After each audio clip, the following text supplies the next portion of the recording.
कावेरी जी ने अपनी बेटियों से कहा कि वो प्रेगनेंसी का बहाना बनाकर अपने पतियों को सबक सिखाए। अब सुनिए आगे। मम्मी, आपने जैसा कहा था हमने वैसा ही किया, लेकिन देखिए ना, विवेक का हाल तो वैसा का वैसा ही है। घर में ना सुबह का नाश्ता बनता है और ना खाना। नौकरी पर जाने की बात करूं तो खाने को दौड़ते हैं मुझे। हाँ मम्मी, मैंने भी सुमित को कितनी बार कहा कि अगर नौकरी नहीं करनी तो कोई छोटी सी दुकान ही खोल लो। घर का खर्चा कैसे चलेगा? देखो दोपहर के 12 बजने आए और जनाब अभी तक सो रहे हैं। हाँ मम्मी, ईशा और सुहाना ठीक कहती हैं। अविनाश का भी यही हाल है। जब मैंने अपनी प्रेगनेंसी के बारे में कहा तो मुझसे कहने लगा, अरे दूसरी लड़कियां तो 9-9 महीने तक नौकरी करती है, बस डिलीवरी के टाइम छुट्टी लेती है। मोहिनी, तुम भी नौकरी करो। अब मुझे कहाँ नौकरी मिलेगी? मम्मी बताओ अब मैं क्या करूँ? हे भगवान, क्या सोचकर घर जमाई दामाद लाई थी मैं कि मेरी बेटियां मेरे पास रहेंगी और खुश रहेंगी, लेकिन इन आलसी दामादों ने तो हमारी जिंदगी को भी प्रॉब्लम में डाल दिया है। मैं तो कहती हूँ मम्मी, हम लोग वापस अपनी जॉब पर जाना शुरू कर देते हैं। बता देते हैं इन लोगों को कि हमने प्रेगनेंसी का बहाना किया है। नहीं नहीं बेटा, ऐसी गलती भी मत करना। अगर तुमने ऐसा किया तो इन तीनों की आदत और ख़राब हो जाएगी। अरे आज नहीं तो कल कभी तो तुम प्रेग्नेंट होगी, तब वापस यही प्रॉब्लम आएगी। तब क्या करोगी तुम तीनों? हाँ मम्मी, आपकी बात तो बिल्कुल सही है। इन लोगों को तो सुधारना ही पड़ेगा। लेकिन कैसे? अपने बच्चों के आने की खबर सुनकर भी इन लोगों पर कोई असर नहीं हो रहा। पैसे कमाने के लिए घर से बाहर निकलना ही नहीं चाहते ये तीनों। अब मेरे दिमाग में एक प्लान आया है। तुम तीनों चिंता मत करो, उन तीनों को बुलाओ, फिर मैं बात करती हूँ। थोड़ी देर बाद कावेरी जी अपने तीनों दामादों को सामने बुलाकर अपनी बात कहना शुरू करती हैं। अविनाश, सुमित और विवेक, देखो बेटा, मैं ना तुम तीनों से बड़ा प्यार करती हूँ, इसीलिए तो तुम्हें घर जमाई बना कर रखा है मैंने। अरे मम्मी जी, सीधे सीधे कहिए ना, क्या बात है? प्यार तो हम भी आपको बहुत करते हैं। अरे मम्मी जी, आपकी इज्जत भी बहुत करते हैं। अरे भाई, आपके जैसी सास और कमाने वाली बीवी सबको मिलती है क्या? हाँ मम्मी, विवेक और सुमित ठीक कह रहे हैं। आपकी बेटी से शादी करके मेरी तो ज़िंदगी ही अच्छी हो गई है। जानती हूँ मैं, और ये भी जानती हूँ कि तुम तीनों अपने अपनी बीवियों से बहुत प्यार करते हो। बेटा, बात ऐसी है कि हमारे कुल गुरु ने कहा है कि प्रेग्नेंट होने के बाद मेरी तीनों बेटियां शुरू के 4 महीने हमारे गांव में जाकर रहेगी, जहां मेरे चाचा जी रहते हैं। अरे लेकिन क्यों मम्मी, गांव में जाकर रहने की क्या ज़रूरत है इन तीनों को? वो क्या है ना बेटा, हमारे परिवार को एक श्राप है। अगर मेरी बेटियों ने यहाँ पर बच्चा पैदा करने की कोशिश की तो उनके बच्चों को कुछ भी हो सकता है। इसलिए अब से लेकर 4 महीने पूरे होने तक इन्हें गांव वाले घर में रहना पड़ेगा। हाँ तो इसमें प्रॉब्लम क्या है मम्मी जी?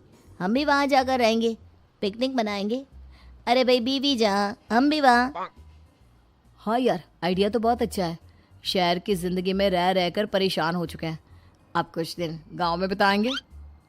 तुम लोग समझने की कोशिश क्यों नहीं करते? तुम में से कोई भी वहाँ नहीं जा सकता, और मैं यहाँ रहूँगी ना तुम तीनों के साथ। 4 महीने की तो बात है, उसके बाद ये तीनों ही लौट कर आ जाएंगी। ठीक है मम्मी जी, अब हमारे बच्चों का सवाल है तो ये तो करना ही पड़ेगा।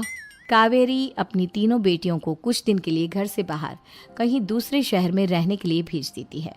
कुछ दिनों के बाद, अरे मम्मी जी, बहुत दिन से पिज्ज़ा नहीं खाया, मंगवाइए ना।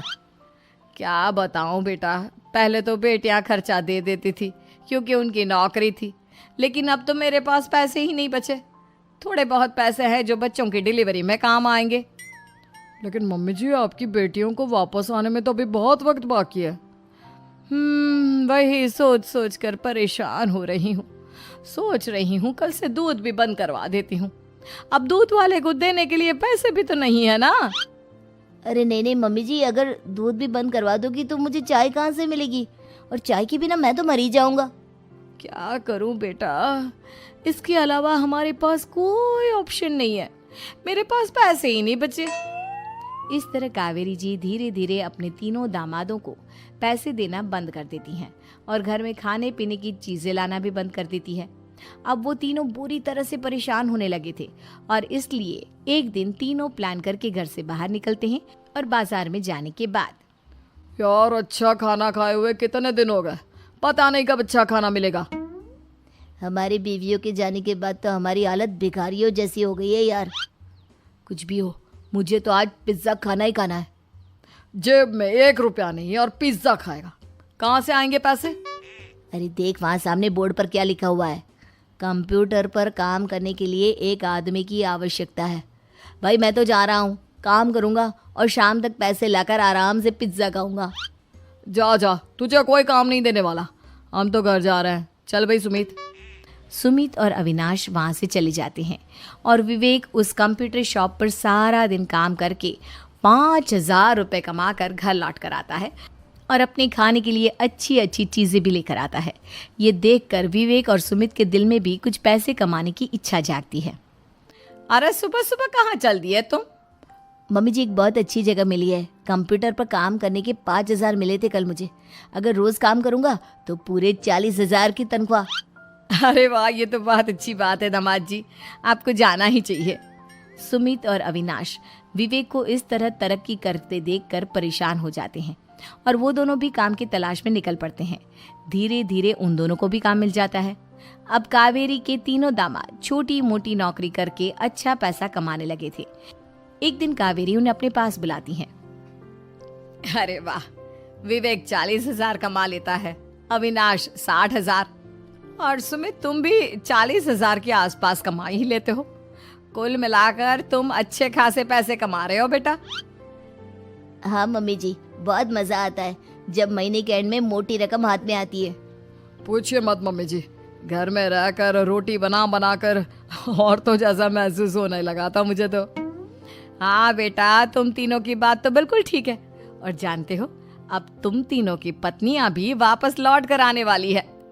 लेकिन मम्मी जी अभी तो उन्हें गए सिर्फ 2 महीने हुए हैं, आपने तो कहा था वो 4 महीने के बाद लौट कर आएंगी। ऐसा कुछ नहीं है बेटा, मैं सिर्फ तुम तीनों को सबक सिखाना चाहती थी कि आदमी घर में बैठकर बीवी की कमाई खाता हुआ अच्छा नहीं लगता।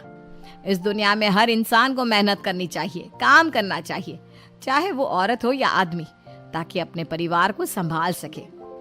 कावेरी की बात सुनकर उन तीनों को अपनी गलती का एहसास होता है और कावेरी उन्हें सच बता देती है कि ईशा, सुहाना और मोहिनी शहर में ही कहीं दूसरी जगह रह रहे थे। शाम के वक्त उन तीनों की पत्नियां लौट कर आ जाती है और कावेरी जी का परिवार एक खुशहाल परिवार की तरह रहने लगता है।